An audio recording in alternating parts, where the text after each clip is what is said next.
Right. So for our next session, the lovely Toby Meadows has joined us.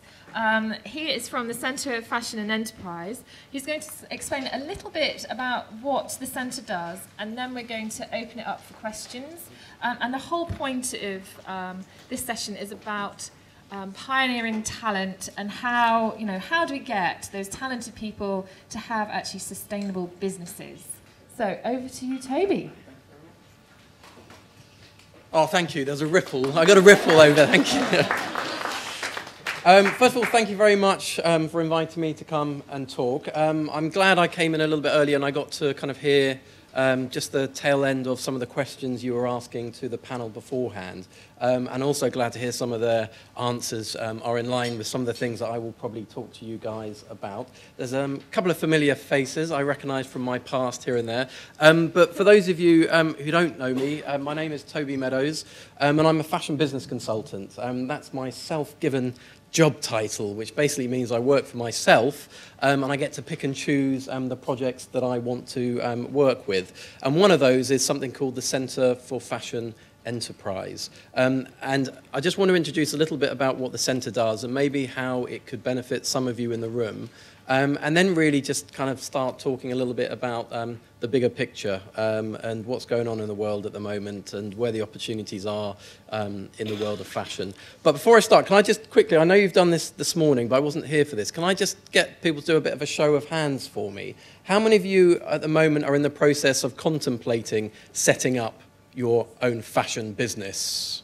So about to set up, okay. How many of you are already up and running? Okay, how many of you have been running that label or business for over 2 years? One. Okay, all right, okay, so that gives me an idea. So we are kind of startup, emerging, and then obviously senior and all of that side. So fantastic. Okay, just to give you a bit of a kind of a background about what the Centre for Fashion Enterprise aims to do. You can read what's up there, but basically, ultimately, we're an incubator. We're an incubator for London's high-end fashion talent. So there's a few things there already. I have to stress at the moment high-end.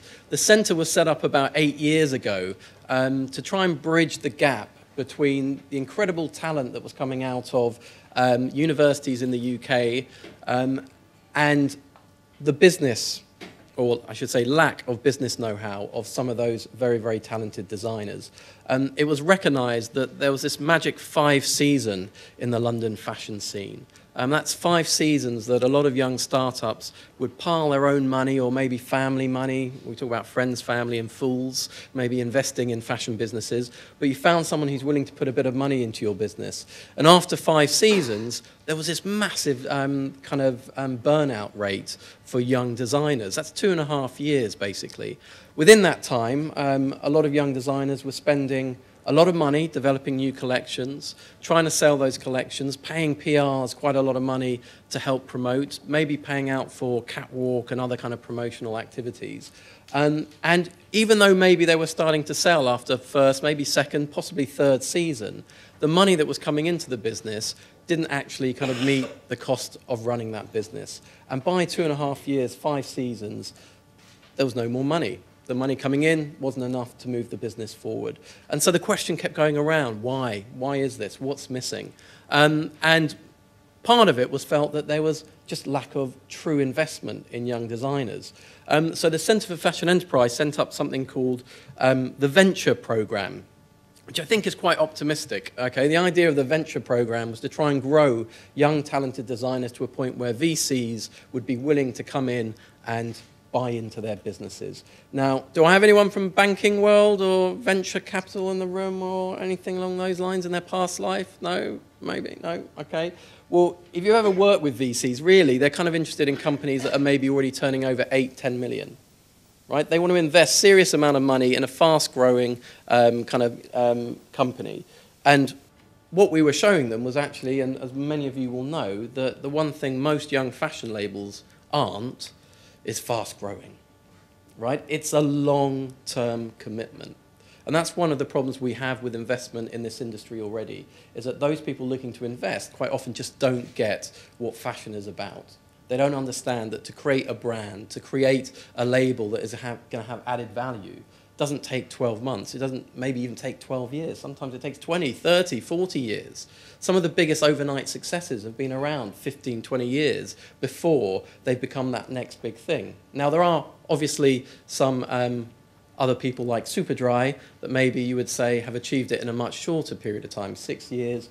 The owner's value is $700 million within those 6 years. But he has 20 years of history behind him. Started off running a market stall. Right? From that market stall, started setting up own store, cult clothing, selling other people's brands. Got to understand exactly what his customer was looking for. And then when he started to see where the kind of money was being pinched in margins, set up his own label, put in the store, undercut every other brand in there. It became the best-selling product overnight. So this is an overnight success, but it's somebody who's based it specifically over 20 years worth of knowledge, understanding who their customer is. Now, I would wish and like for all of you to spend 20 years finding out who your customer is and what they're going to do, and there's no doubt you would probably have a better success than starting up tomorrow, but it's not realistic for most of us. We want to get there much quicker. So this program was kind of put together, and in the early years, they would pluck talented designers from MAs at Central St Martin's, maybe Royal College of Art, London College of Fashion, and say, these guys have talent. Let's work with them. We're going to bring them onto our 2-year program. We're going to give them £10,000 a season. It's not bad straight away, right? £10,000. That's what they believed was about the rough average cost of developing a high-end collection to take to a London Fashion Week or a Paris or maybe Milan to do sales. They then gave them free studio space, thereby taking a lot of kind of the overheads and costs. They gave money towards PR.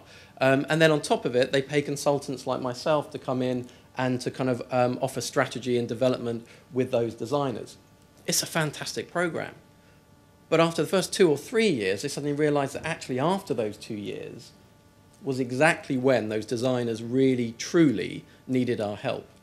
That they spent the first 2 years blowing all of that money. Right, you would, wouldn't you? You don't know any better. You've never run a fashion label before, so you've been given studio, you've been given the money, you're going to spend what you've been given. But they spent the first 2 years working out who the hell they were, right? Getting it all wrong, spending money in the wrong places, developing their design aesthetic, right? So you're spending that money basically on researching your business, stuff that you should have done beforehand.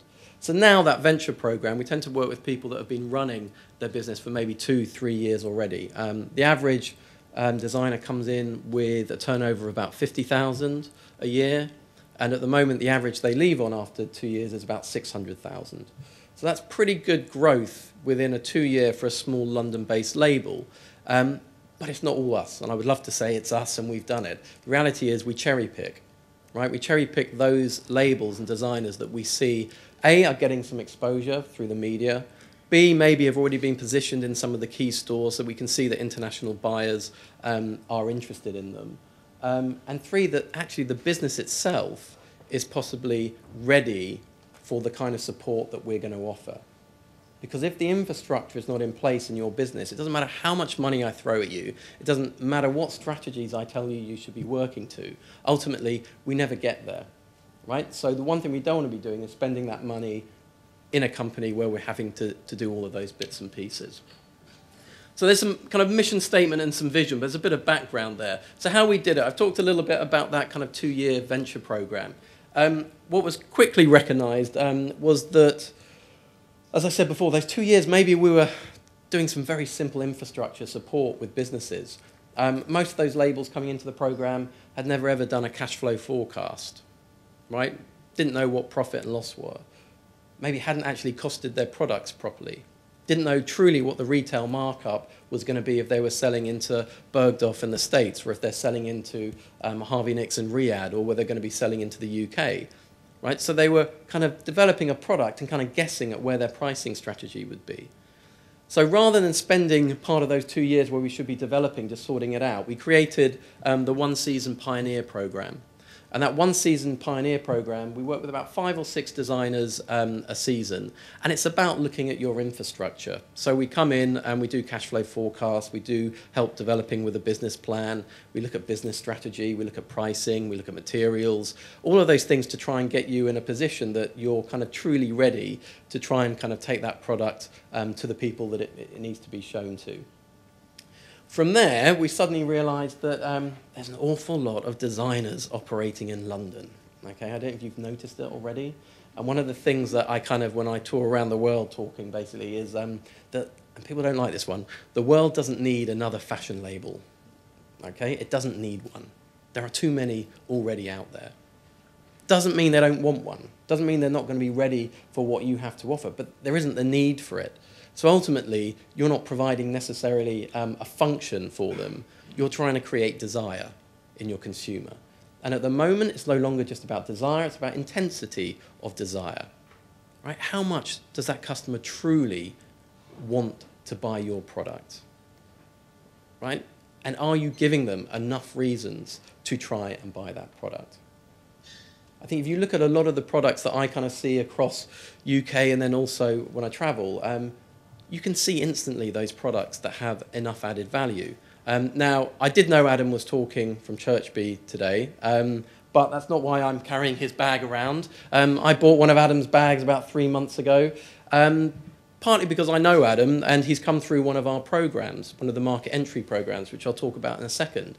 But I was so blown away by the integrity in developing that product. Anyone that spent 3 years getting a fabric right, yeah, I mean, that is true integrity. When I look at other designers who are, buying off of Hong Kong, relabeling and shifting onto a shop floor, now I don't have a problem with that. That's a different business model, right? But I'm not going to spend that kind of money on a product that I know has been bought by an OEM manufacturer, relabeled and sold on. But when I hear the story and I see the work and the craftsmanship and the quality that's been put into it, that intensity of desire for me as a consumer goes up, right?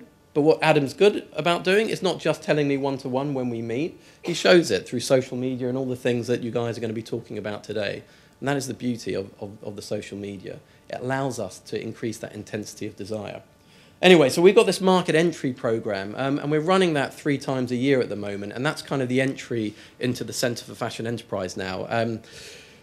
For those of you interested, the next one starts in about 3 weeks' time. And I believe there are about 8 or so slots left on that program. And it's just a 2-day program, and we call it Knowledge Exchange.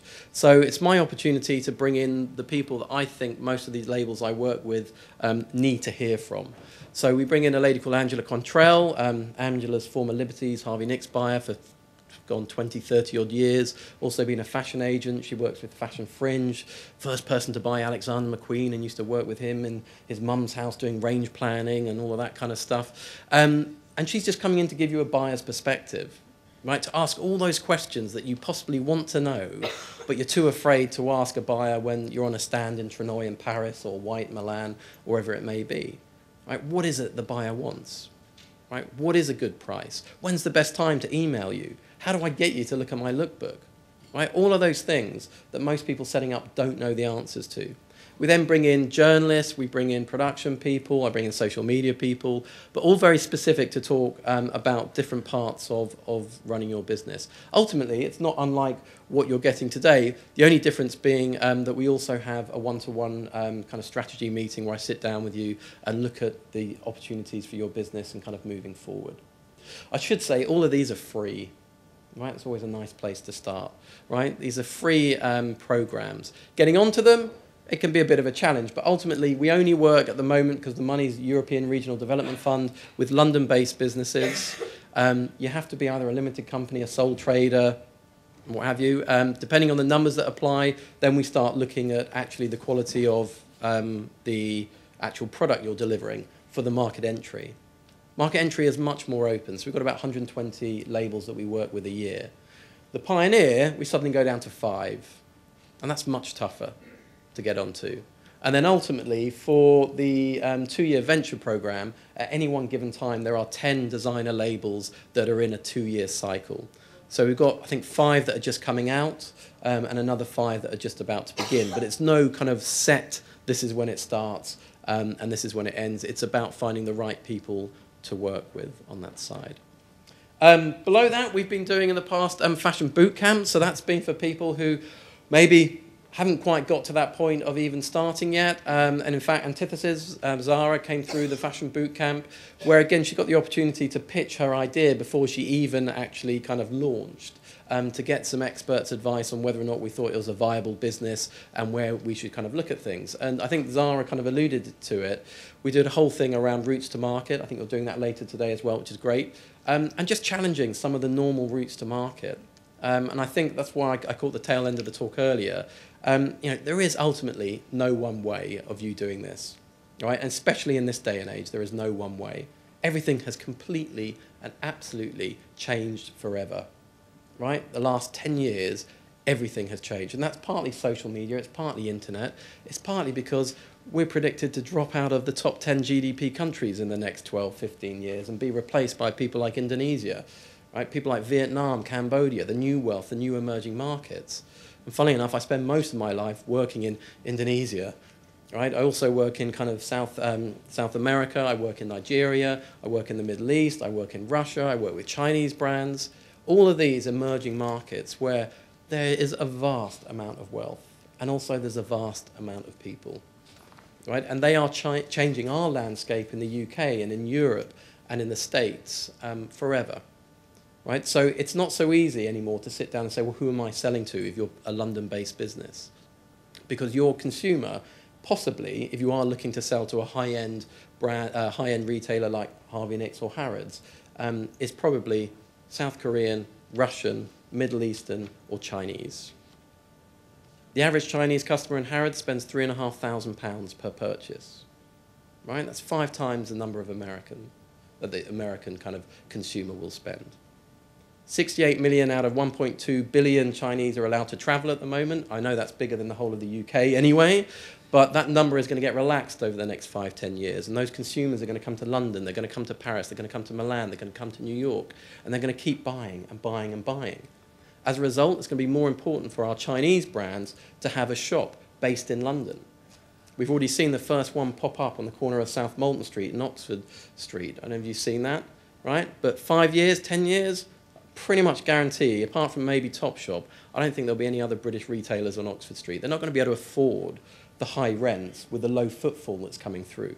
But as a loss leader, that Chinese brand with 5,000 stores that you haven't heard of yet, it's a no-brainer. I'll pay that rent just for positioning. Yeah, it's just a bit like Dunhill. You know Dunhill? Yeah, Dunhill loses, I should say unofficially, about $1 million a year on its flagship store in London. But it can't get rid of it because the Japanese consumer that buys Dunhill, when they come to London, expects to see the home of Dunhill. Yeah, I can go on with 1,000 of these, but if I go down to Regent Street, Banana Republic, that's a loss leader. And they've openly said it's a positioning tool to get into the rest of Europe where Banana Republic will make its money. So what you are looking at on this landscape at the moment is actually a false economy, a bit like our kind of economy maybe for the past 10, 15 years, right? So going out and looking and saying, well, this is what we need to do because this is how other people have done it, absolutely does not work anymore, right? Which means it's new time for new thinking, innovation, and just changing how people work and operate. And I'm glad to say I think we're in a time with social media, with e-commerce platforms, where you've now been given the tools as young labels, emerging labels, to try and tackle some of those issues. We also then have consultancy and collaborations, and this is a new part that the CFE is launching, where we're looking to tie up designers with bigger kind of corporates, looking at those opportunities, a bit like the designers at Debenhams and New Look collaborations or Topshop collaborations. But a lot of that is probably going to come from, again, external retailers, overseas, big stores that kind of want to tap into that kind of London added value and look for some of our designers to do it. And because of that, that launches, I think, in January. I would anticipate that the CFE will probably branch its wings even further. Because if we have somebody coming to that consultancy saying, I need a specific kind of young heritage brand that specializes in tweed that's taken 3 years to create, and Adam is not on our books, right? Well, we're not going to be stupid. We're going to know Adam, and we're going to approach Churchby to say and try and kind of broker those deals. So it will kind of broaden the remit a little bit of what the CFE actually does. Who's been through it and who's in it? Well, here's some of our venture designers at the moment. those of you that kind of follow your kind of London fashion weeks and know your hip young London designers should recognise kind of most of these names up there. The ones that have graduated and been through the programme, well, probably the biggest at the moment is Mary Katranzu, 2.5, 3 million a year turnover within about 5 to 6 seasons. Yeah, but that is unheard of, really.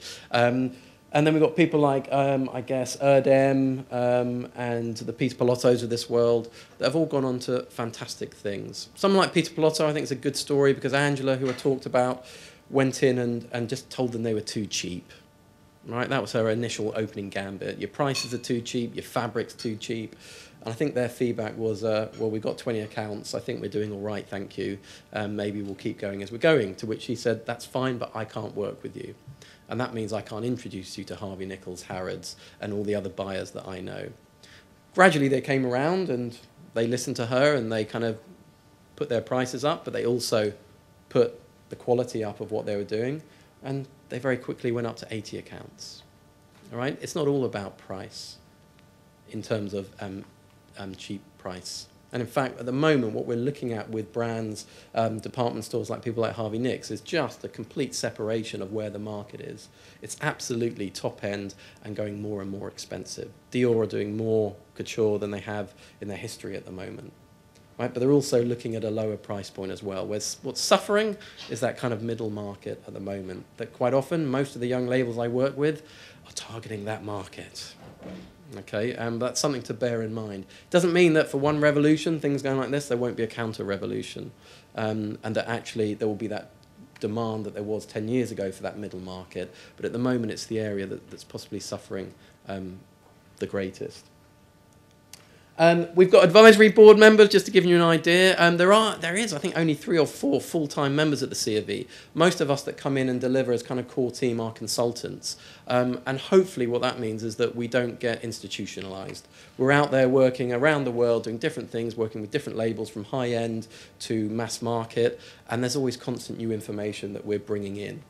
But you give an idea that the kind of direction of maybe who selects who comes onto the venture, that's not just down to us, it's down to an industry panel that look and see whether or not there's enough added value and commercial viability. The other thing I would just say is, and it's possibly been alluded to before, but if you go onto the CFE website, there are things that you can download that are available to you for free. And one of them that I certainly would get you guys looking at, and it's a bit old now, 2008, but was the UK Designer Fashion Economy report that was put together. There's all kinds of information that you can get from that. I've got it on here, but you can also just Google UK Designer Fashion Economy, and you'll get that PDF, free PDF that comes up. Any of you that haven't read it and you're seriously thinking about entering this market, it's just an absolute must. I have 1 or 2 people that read it and decided not to enter the market, okay?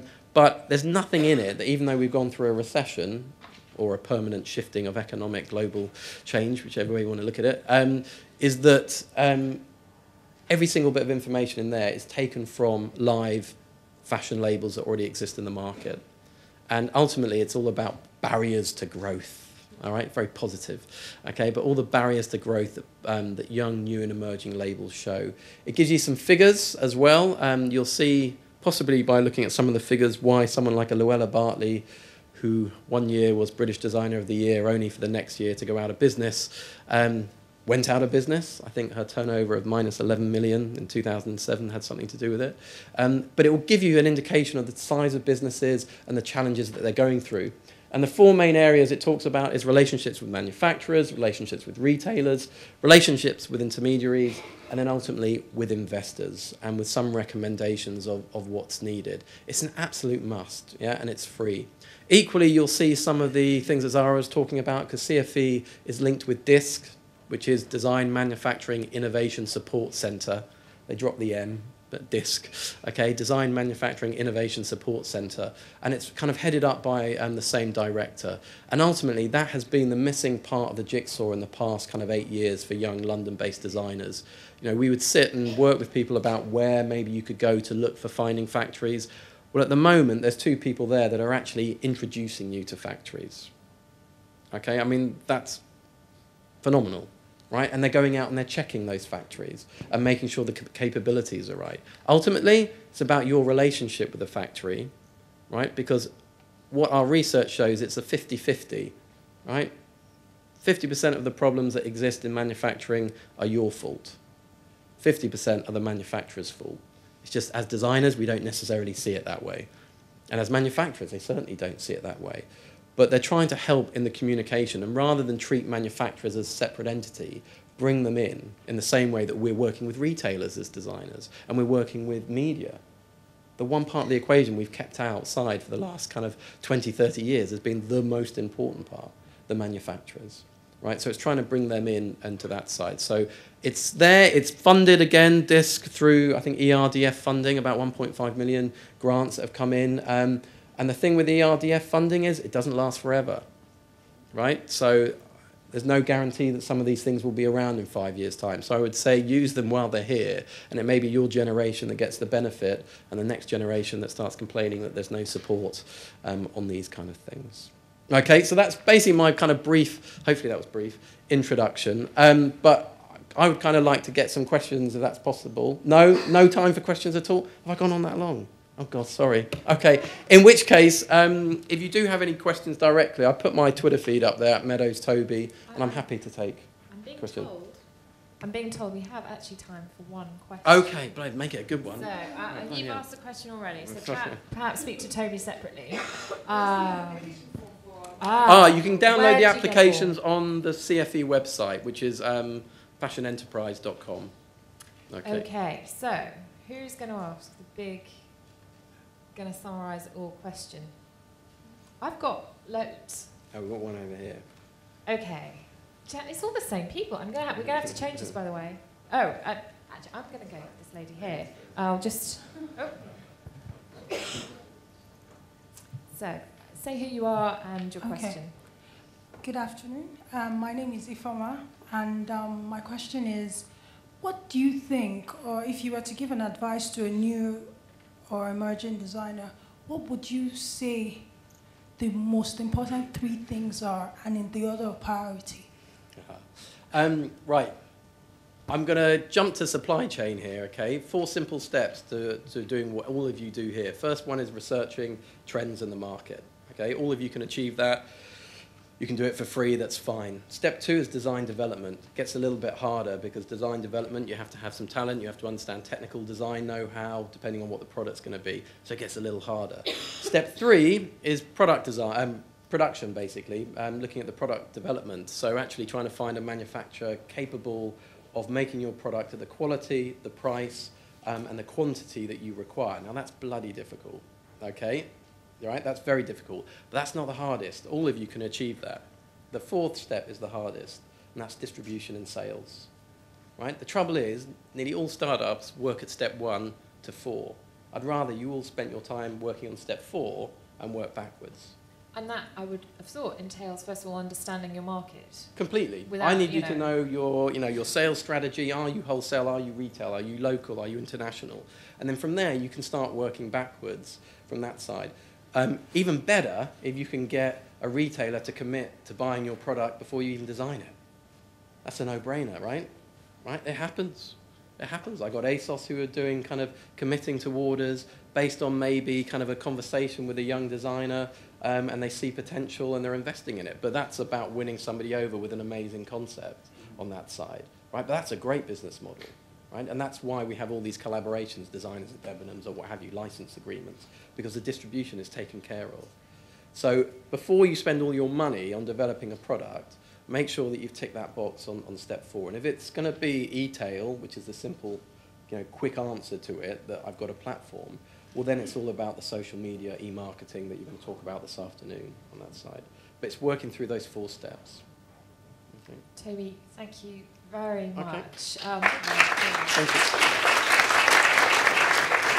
I presume if anyone needs to find out your details or the yes, absolutely. On the CFE website? Yeah, CFE website. My website's tobymeadows.com, simple to remember. Applications are on CFE as well, and then Twitter, LinkedIn, Facebook, the usual, all there. Okay. And you're going to be around for the rest of the day, or unfortunately, I'm not because I'm sorry, no. So, but I will if you tweet questions. I'll answers. At Meadows Toby. Toby Meadows is a Scottish physicist, and he doesn't appreciate fashion questions on that side. Thank you very much, Toby.